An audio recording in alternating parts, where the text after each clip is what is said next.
Hey everybody, Gary here with Guitar Tricks, and in this video I want to go over how to get a great rock tone. We talked about this recently in a previous video, but I didn't go too in depth about the guitar itself, which is also an important tool.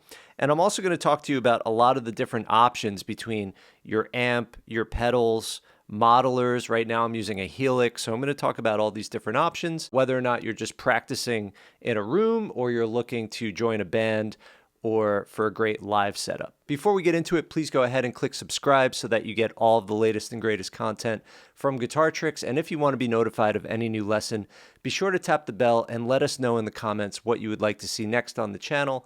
That's where we're always looking for ideas. All right, let's get into it. So this guitar I'm currently holding right now is a hard rock machine. This is not a do-it-all guitar, but this is a great guitar for hard rock. So let's start with why this is really great for hard rock. So first of all, it has humbuckers. What makes humbuckers great? More than anything, just exactly what they're called, humbuckers. So a guitar like this, which recently drove me crazy at a gig, has two single coil pickups. Single coil pickups pick up what's called 60 cycle hum. It's like an electrical interference that the more distortion and gain that you add to a signal, the more you hear this 60 cycle hum. So rock music, which usually has a lot of distortion, especially hard rock, heavy metal, we don't want any hum. So with a humbucker, we could put as much distortion and gain. We might get a little bit of noise, but it's barely audible at all, and it's not that 60 cycle hum. So here's an example. I've got the distortion maxed out. So right now my volume's off, but once I put it on full blast, without even playing anything, you're going to hear a little bit, tiny bit of hum. Here we go. Barely audible, right? And then I play something.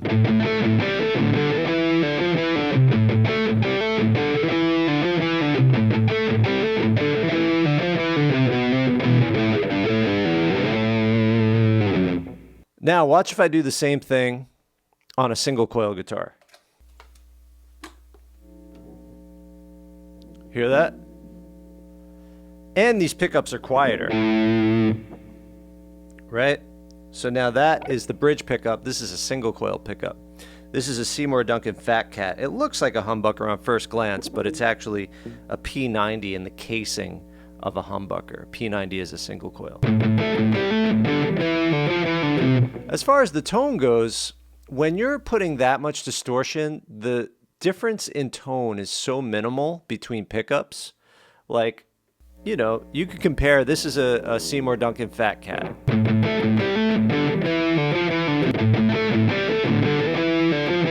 Maybe a little bit more high end, right? But that's something just an amp or an EQ could take care of. Let's hear the neck pickup.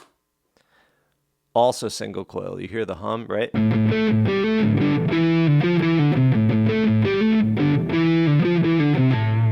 Now, as you can see, the neck pickup doesn't have the bite of the bridge pickup. Even a single coil, which is a brighter pickup, it's just very woolly sounding. So the other thing is that if you're playing hard rock, you're usually just using the bridge pickup to get that hard, heavy sound. Now that's where a hybrid guitar like this comes into play. So this is also a Strat.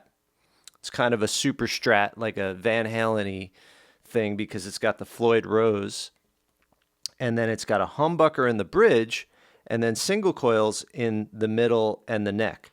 So you might be wondering, why have single coils at all? Well, single coils excel at bright, punchy, articulate sound. They're funkier, they're more sparkly, they're more articulate, they cut through a little better. They don't overpower a mix. Humbuckers are thick and fat. That could really overpower a mix in a band, meaning it takes up too much space in the EQ. So I personally, for rhythm guitar, when I'm playing clean and mild distortion, I prefer single coils. I really don't like humbuckers. I like humbuckers for that hard driving heavy rock sound, but I think this is one of the best things you could do, is get the humbucker for the rock, and then for everything else, you've got the single coils, right? So a guitar like this kind of does all of that.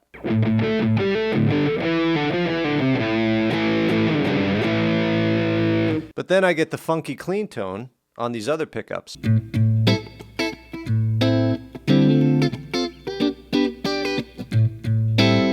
Which I can't really get on my humbuckers, right? So here's the neck position with the humbuckers clean. Well, this is with the tone maxed on. It's much louder.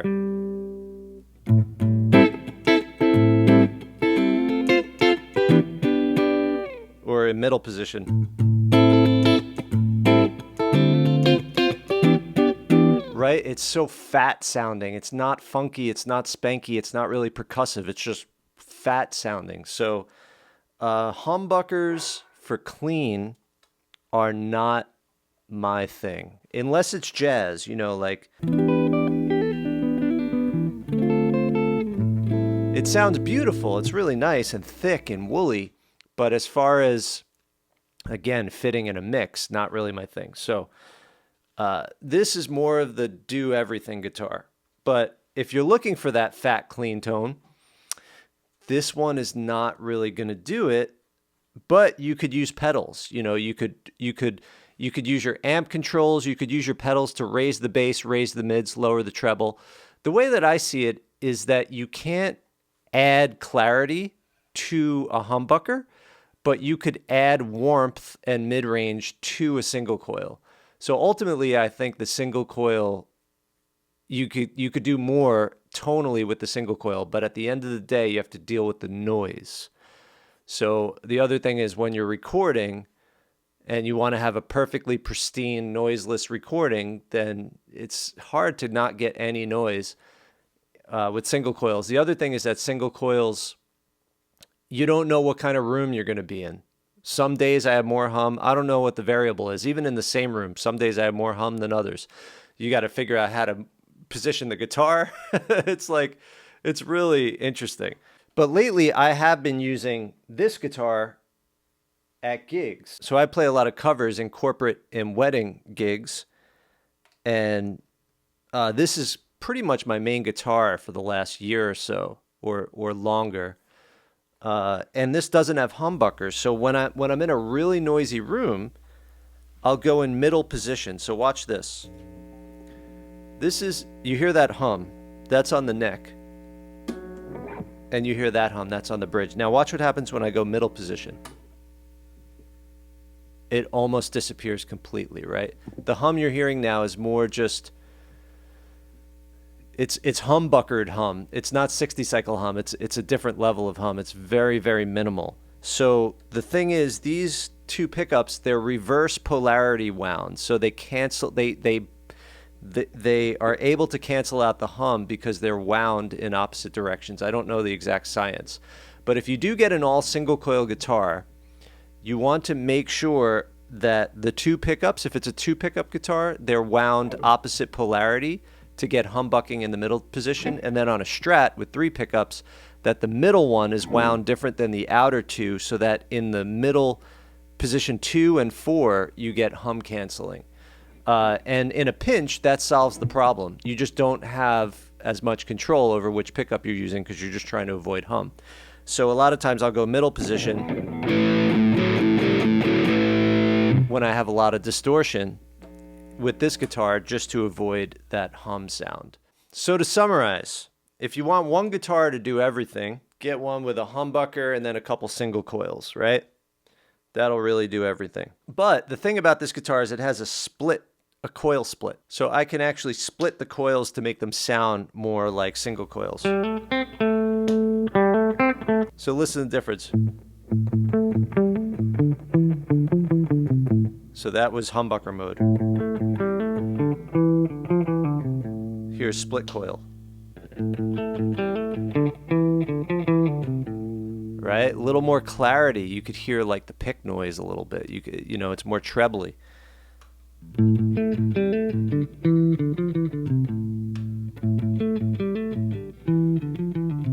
And now with the coil back.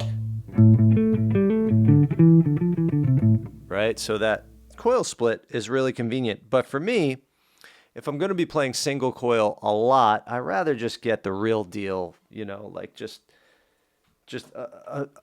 a pickup that's designed to be first and foremost a single coil pickup. So like I prefer this Jazzmaster neck pickup or this Stratocaster neck pickup to the sound of a split coil humbucker, just personally.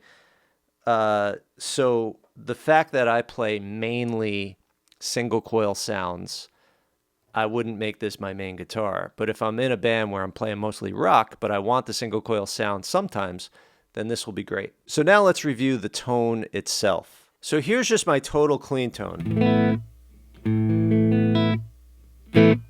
Right? It's so clean that it sounds like your ear is right to the amp. There's no reverb.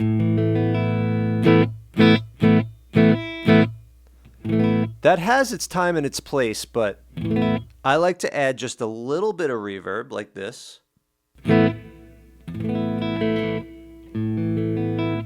Right? That just softens it a little bit. It creates a little bit of distance, a little bit of atmosphere. Right?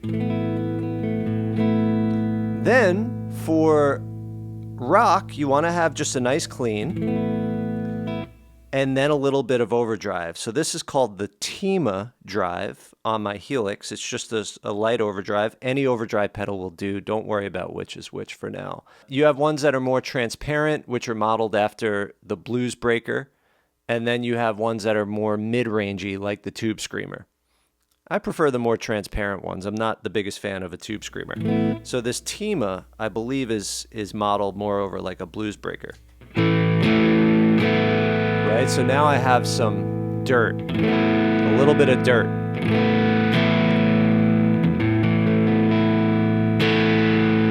And for the gigs I play, I barely ever need distortion. Overdrive is where it's at. So overdrive is just emulating the sound of overdriving an old tube amp, meaning you turn all the levels up and the tubes get saturated, and it gives you this a little bit of sustain, some compression.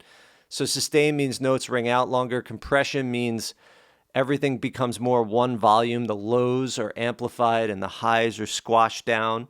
So you get some of that, and you get that grittiness to the tone. It's fatter sounding. It's more aggressive and fatter sounding. Right? So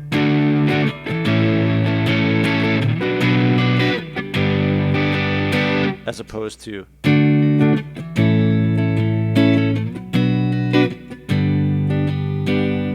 so you want a little bit reverb, you need an overdrive. There you go. Okay, now the next gain stage is going to be distortion.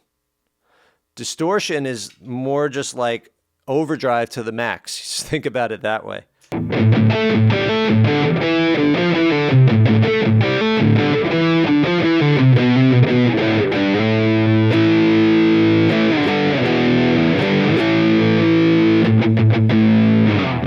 Right? Yeah, so that really brings us to the hard rock territory. Okay, then the next step is adding a little more space, a little more atmosphere, and thickness to the sound. So that could be delay. So here's just the overdrive, for example. And here's adding a little bit of delay. Right? What is delay? Delay is literally just, it's like an echo effect. I don't even know why it's called delay. I guess because you play it and then there's a delay and then you hear it again, right? So it just repeats what you just played. So this one, and you could set how many, usually most delay pedals, you could set how many repeats and how loud it is in the mix and how far away each repeat is. So you'll see delays with tap tempo where you could tap dot, dot, dot, dot, and then you hit the whatever you're playing and it'll go cha, cha, cha, cha, depending on how you set the tempo. So you always have these options. I have two on this Helix pedal board right now. Here's one. Right, so that one is ba, ba, ba, ba. And I have it set to like 3 or 4 repeats at a certain volume. And then this one, that one's faster. And that sometimes helps with the lead to like really thicken things up a little bit. So like,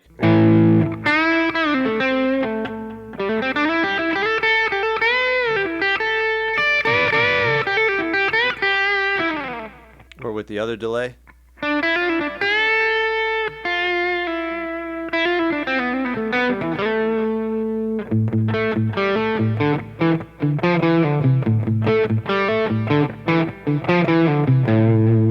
With the distortion.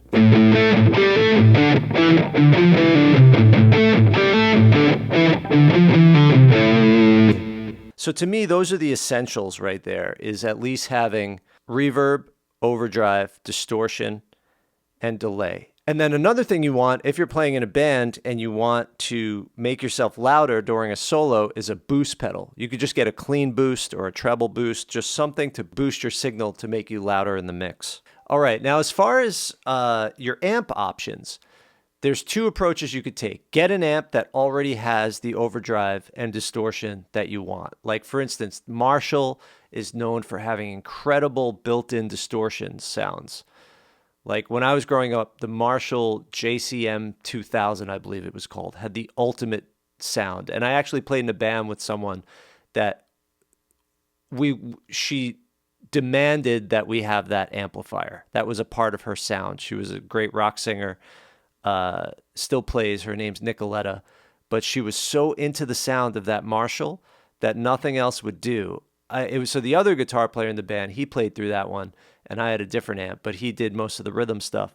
So that's a really great thing to have. But now we have all these pedal options where you could just get an amplifier that has a good clean tone, just basic clean. Don't worry about anything else on the amp. Maybe the reverb is also on the amp. So like a great Fender tube amp has good reverb and great clean. And then you just use pedals, your overdrive and distortion pedals. So these are effects that emulate the sound of a tube amp overdriving or distorting. Then there's go all the way. So, people are like, oh, modelers are a travesty, but yet they're using pedals to imitate sounds that are not happening naturally on the amp anyway. So the modeling things like a Helix are just taking it one step further. Yeah, you get the pedal, but also a fake amp. So the amp sound is basically in a pedal. So it's really not that big of a stretch from what people are already doing. It's just now everything is in the pedal, including the amp. It's not pedals to an amp, it's pedals to an amp pedal all in one, right? So I use two setups. I have the Helix, which I actually only use at home, really. And then I have a pedal board that has a pedal called the Dream 65, which is basically just a Fender Deluxe Reverb pedal. So it just sounds like and has the same knobs as a basic Fender tube amp, a Fender Reverb Deluxe. But then that goes directly into the PA. But then if you're using like a Helix or one of these amp pedals, you need something to hear it through in your room. So maybe you plug it into an interface that goes into your computer, and then you have speakers connected to your computer, or you have a little PA speaker and it goes into the PA speaker, but you need, something to get the sound out of. Now, it's super convenient in a live situation to not have amplifiers because we could keep all the noise off the stage and we just all go directly into the PA, and then we use these in-ear monitors, which I got used to using. Now I use them when I make videos too. And so what you're hearing is not in the room. It's being fed into my ears through an interface. So I'm listening to my tone in my ears, and it's not happening in this room. If you were in the room, it would sound like this.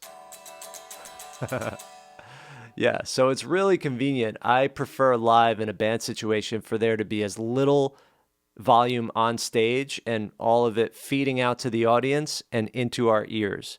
Just makes everything cleaner and easier to hear. And the thing is, once you mic an amplifier, no one's hearing the actual amplifier. They're hearing the signal of the amp through the PA system. So there's a negligible difference or no difference, or no, you can't say one is better than the other to be going from a modeler to the PA or miking an amp to the PA. At that point, there's no plus or minus in my eyes as far as just that guitar tone. The pluses of a tube amp are being in the room with it. There's a certain power of that amp and that you feel. That's more of a personal experience in the room with the amp. But for recording and live in a big situation, in a big room, the modeling works just fine. As far as a practice amp, it's great to get a practice amp that has all these effects built in so you could experiment with them. But I would recommend not just using presets, but learning to shape tone on your own. So if you could get one where there's a level of control, either on an app or you hook it up to your computer or on the actual amp itself, learn to really, how much delay do you like? You know, instead of just getting a preset that has 6 settings combined and you have no idea what they are, so you'll never be able to replicate it or build your own tone. See if you could put together a signal chain on your own. Okay, I've got a clean. I'm going to add a little bit of reverb. I'm going to add a little bit of delay. I'm going to take this away, put that in. I'm going to add some treble, take out some mids. Really see what controlling these different parameters and effects do, and you'll start to develop your own preferences. And no matter what situation you're in, you'll be able to shape the tone that you want to shape it in. So if someone gives me a pedal board, I know what I want, what I don't want, how much of everything I want. Because, you know, I started at a time where we had nothing, then we got one pedal, learned how to use that one pedal, then we got another one, learned how to use that one, then you start to learn how to put them together.